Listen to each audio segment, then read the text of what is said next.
अस्सलाम वालेकुम। मैं न्यूज़ बास्केट से सलाम गज़नफ़र। अभी मैं पटला हाउस के जापानी गली में मौजूद हूँ और इस जामिया नगर में ईद के बाद लगातार कई हादसे होते आ रहे हैं। यहाँ पर जो आप लोगों के नज़रों में भी होंगे कुछ वीडियोस क्लिप और कुछ चीज़ें ऐसी नई नई हो रही हैं इस इलाके में, जो आप लोगों को मैं आप तक पहुँचाने की कोशिश कर रहा हूँ। इसलिए मैं अभी मौजूद हूँ जापानी गली में, जो आज के दोपहर के 1 से 2 बजे के बीच में एक नया माजरा, एक नया मामला सामने आया है, जिसमें एक अजीम डेयरी की लेडी है, वो कुछ राशन लेने के लिए इस तरफ आई थी और कुछ ऐसे लुटेरे जो असामाजिक तत्व, जो कहा जाए नशाखोर लोग, वो उन लोगों ने एक नई तरकीब निकाली है लूटपाट करने की।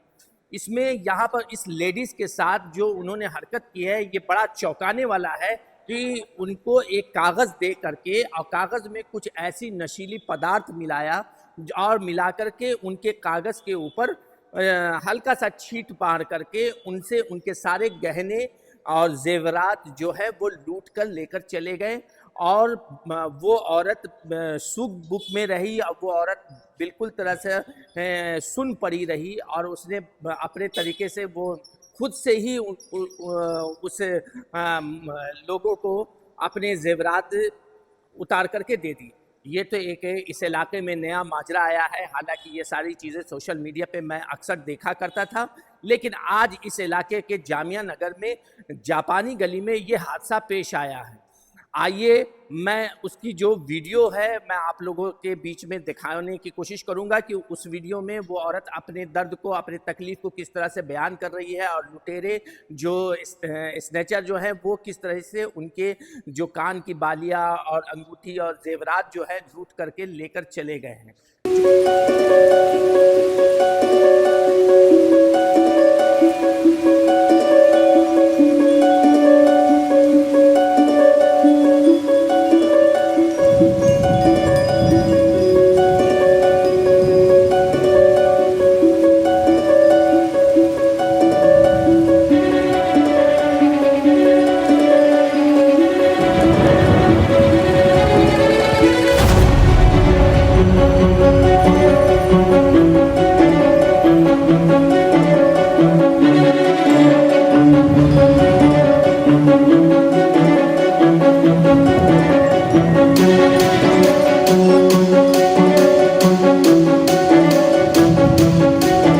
अभी मैं अजीम डेयरी में मौजूद हूँ। मैं उस महिला के घर पे मौजूद हूँ जिनके साथ ये हादसा पेश आया है इस जामिया नगर के जापानी गली में। और मैं काफ़ी तलाश करने के बाद ये इनका घर हमें मिला है अजीम डेयरी में। और मैं उनसे उनकी आप बीती जो उनके ऊपर गुजरी है, मैं उनसे आज पता करने की कोशिश करता हूं कि आज क्या क्या हुआ, ये कितने बजे का वाक़या है, वो अपनी ज़बानी आपको बताएंगी। तो आइए चलते हैं, मैं इनसे पूछते हैं। क्या नाम हुआ आपका? मेरा नाम तो जुमरत है। अच्छा, तो ये हादसा आपके साथ जो है किस वक्त पेश आया? 12:30 बजे करीब। 12:30 बजे। तो ये कहाँ, वो जापानी गली में आप क्या कर रही थी वहाँ? मैं तो राशन को गई। अच्छा। राशन को आता तो मुझसे रास्ता पूछा बस। अच्छा। मैंने कि भैया नु कह रहा मैं गरीब घर का बच्चा हूँ और मुझे वहाँ जाना बिहार। अच्छा। आंटी मुझे रास्ता बता दो।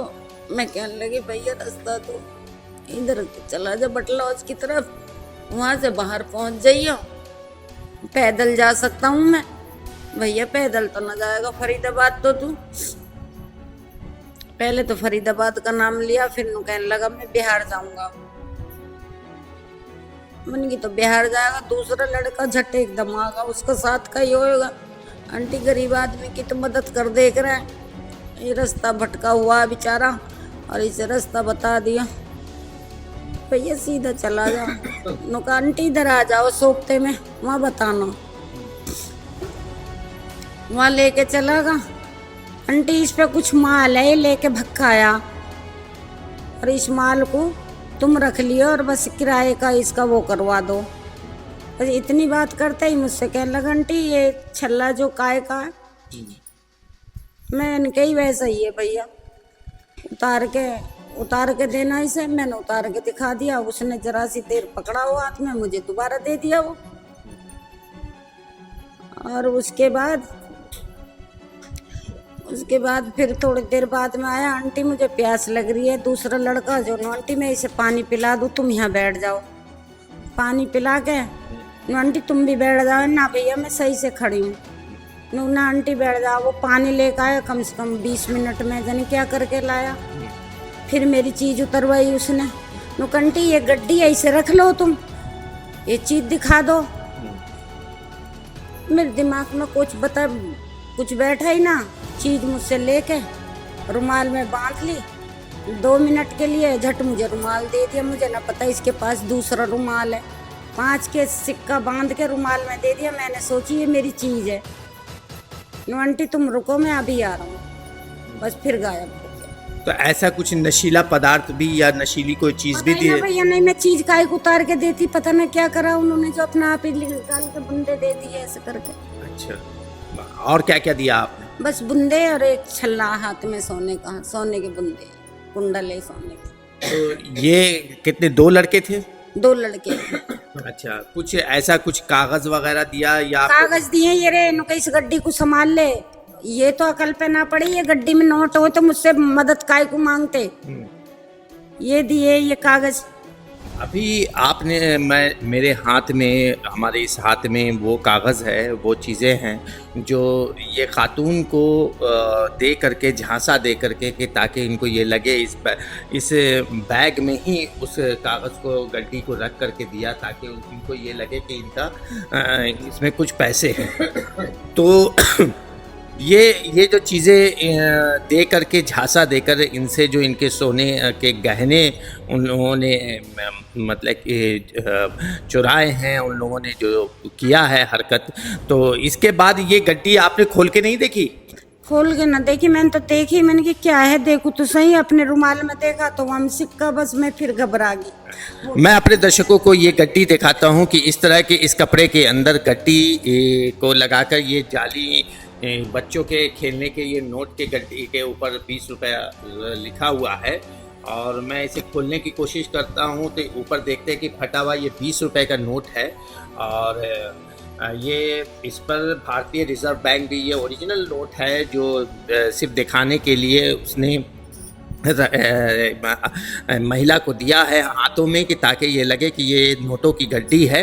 लेकिन इसके बहाने इनके सारे जेवरात को उन लोगों ने झांसा देकर ले लिया, लेकर फरार हो गए हैं। अभी मैं और भी बातें सुनने की कोशिश करूंगा और अपने दर्शकों को ये बताने की कोशिश करूंगा कि अच्छा वहाँ पर और भी लोग मौजूद थे। किसी से बोलना ही ना दिया। नो गारंटी सोखते में चलो, सोखते में पता ना क्या होगा। मैं किसी से बोली ना। एक तो बराबर में बेचारा बैठा, उससे भी ना कुछ कही मैंने। अच्छा, तो वो बराबर में जो बैठे हुए थे उन्होंने कुछ कहा नहीं? आप कह रहे आंटी मैंने तुम्हें देखा है पर तुमने हमें कुछ बताई ना। मैंने कुछ भी ना बताई, उन्हें जाने क्या कर दिया उन्होंने मेरा। हाँ, तो मतलब कि क्या आपको कुछ नशा वशा आया था क्या? नशा ना, बस चीज दे दी अपने आप ही उतार के, खड़ी खड़ी ने। अच्छा, खड़े खड़े अपने हाथों से उतार के दे दिया? हाँ। अच्छा, तो ये 2 बंदे थे। अगर कभी यहाँ की प्रशासन उन लोगों को धर पकड़ लेगी तो क्या आप उन्हें पहचान सकेंगी? हाँ। पहचान लेंगी? हाँ। अच्छा, आपके हस्बैंड क्या करते हैं? जामिया में। जामिया में क्या करते हैं?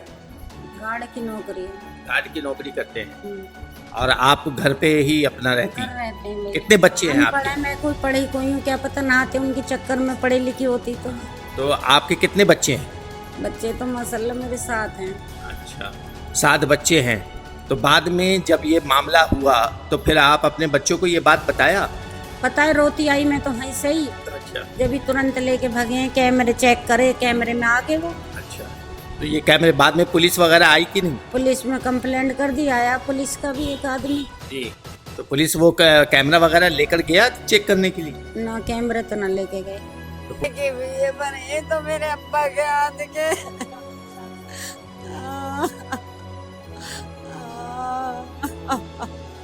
अभी आप लोगों ने देखा कि ये किस तरीके से अपने उस हादसा को बयान कर रही थी और इनका दोपहर से ज़ारो कतार ये रो रही हैं सदमे से।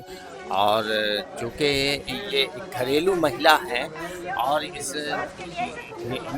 किसी भी बाहरी किसी चीज़ से भी कोई लेना देना नहीं है। इनके साथ ये पहला हादसा हुआ है। ये अपने मुंह से बता रही हैं कि मेरे 7 बच्चे हैं और 7 बच्चे में से सबों को बताया और इनका रो रो कर बुरा हाल है। इनके साथ ये हादसा पेश आना इस जामिया नगर में, इस इलाके में, ये बहुत ही अफसोस की बात है। और मैं न्यूज़ बास्केट 24 की तरफ से मैं अपील करता हूं यहाँ के प्रशासन को कि इनकी दर्द को, इनके तकलीफ़ को, इनके हादसा को सुने और इस पे जल्द से जल्द कार्रवाई करे, कठोर कार्रवाई करे और यहाँ जो कुछ भी हो रहा है इस पे पूरी तरह से लगाम लगाएं और इनके इंसाफ देने की पूरी कोशिश करें। चूँकि ये इलाका बहुत शांत इलाका है, बहुत अच्छे इलाकों में शामिल है। इसका नाम इस जामिया नगर में जापानी गली में लोग अच्छे लोग, पढ़े लिखे लोग रहते हैं। लेकिन कमाल की बात तो ये है कि इस इलाके में अच्छे लोगों के, पढ़े लिखे लोगों के रहने के बावजूद भी अगर इस तरह का कोई हादसा पेश आता है किसी राहगीर के साथ, तो ये बहुत हमारे लिए शर्म की बात है और ये सवालिया निशान यहाँ के प्रशासन को के ऊपर लगाया जा सकता है कि प्रशासन किस तरीके से आंख मूंद करके इन लोगों के ऊपर बैठी हुई है। हालांकि अगर चुस्त दुरुस्त होती यहाँ की प्रशासन तो इस हादसे को रोक भी सकती थी। और जो जितने भी, हालांकि मैं आप लोगों को आगे चलकर दिखाने की कोशिश करता हूँ कि ये इलाका जो है और ये सड़क जो है बहुत शांत है। इस इलाके में जो हमारे दाएं और बाएं दोनों तरफ जो फैमिलीज़ रहती हैं वो पढ़ी लिखी, समझदार और अच्छे तबके के लोग रहते हैं। इस इलाके का और इस गली का नाम जापानी गली पड़ा ही इसीलिए है कि यहाँ के ज़्यादातर लोग जापान में अपने ज़रिया माश को अंजाम दे रहे हैं। लेकिन इसके बावजूद भी अभी आपको कमाल की बात तो ये है कि इस इलाके में हमारे पीछे आप देख रहे हैं कि ये अकबर रेसिडेंसी है जो गर्ल्स हॉस्टल है।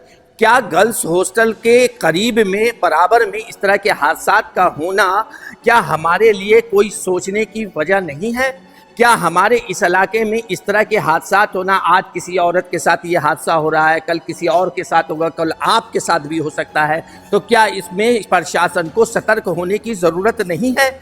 इस इलाके में जिस तरह से क्राइम बढ़ता जा रहा है, क्राइम बढ़ने की सबसे बड़ी वजह तो ये है कि इस इलाके में नशाखोरी चरम सीमा पे है। लोग नशा की वजह कर यहाँ क्राइम दिन ब दिन बढ़ता जा रहा है। हालांकि यहाँ की प्रशासन का ये दावा है कि इस इलाके में जो नशाखोरी के ऊपर पूरी तरीके से लगाम लगाने की कोशिश की जा रही है, लेकिन क्या इस तरह के आए दिन हादसात से मुझे नहीं लगता है कि ये कोशिश कामयाब होगी। आइए मैं आपको आगे लेकर चलता हूं, चूंकि इस इलाके में जिस जगह पे हुआ है ये हादसा, उस जगह पे आइए मैं अपने कैमरामैन से कहूँगा कि आप आकर आगे हमारे साथ इस इलाके में दिखाइए कि ठीक मैं इसी जगह मौजूद हूँ जिस जगह पे ये हादसा हुआ है। और वो औरत, चूँकि अजीम डेयरी यहाँ से चंद कदमों की दूरी पे एक इलाका है, अजीम डेयरी एक कॉलोनी है, वहाँ की रहने वाली औरत थी। वो यहाँ के स्थानीय लोग जिस तरह से बता रहे हैं हमें कि काम पैसा आ रहा था तो यहाँ भीड़ लगी हुई थी, तो उन्होंने पूछ रहे थे कैसे क्या हुआ, तो मैंने पूछा क्या हुआ, तो भाई उन्होंने कोई कागज़ की चीज़ थी, तो उन्होंने ये कह रहे आंटी की हमारे रख लो, हम भूल रही है। तो उन्होंने अच्छा, तो उन्होंने करी मैंने पता खुशी नहीं रहा क्या हुआ क्या नहीं हुआ, तो मैंने खुद उतार के दे दिए और छला भी दे दिया उतार के। फिर मैं यहाँ से अपने घर पे गई, अपने लड़के लाई बुला के, तब यहाँ वो पता चली, उसे पता नहीं चली क्या हुआ। ये जो लेडी थी ये कहाँ की रहने वाली है? अजीम डेयरी बताई। तो ये मतलब कि फिर बाद में वो आई हाँ आई अपने लड़कों लेके आई थी। अभी मैं जिस जगह पे मौजूद हूँ, इस जगह पे जहाँ ये हादसा पेश आया है कि महिला के साथ, खातून के साथ जिस तरह से चैन स्नैचिंग की गई है, और मेरे पीछे एक गली है, ये गली फुल्ली मतलब कि रेसिडेंशियल गली है। लोग यहाँ भी बहुत शरीफ पढ़े लिखे लोग इस गली में भी रहते हैं, लेकिन अफसोस की बात तो ये है कि इस गली में भी कुछ चंद ऐसे नशाखोर जो हैं दिन रात जमावड़ा यहाँ लगा रहता है।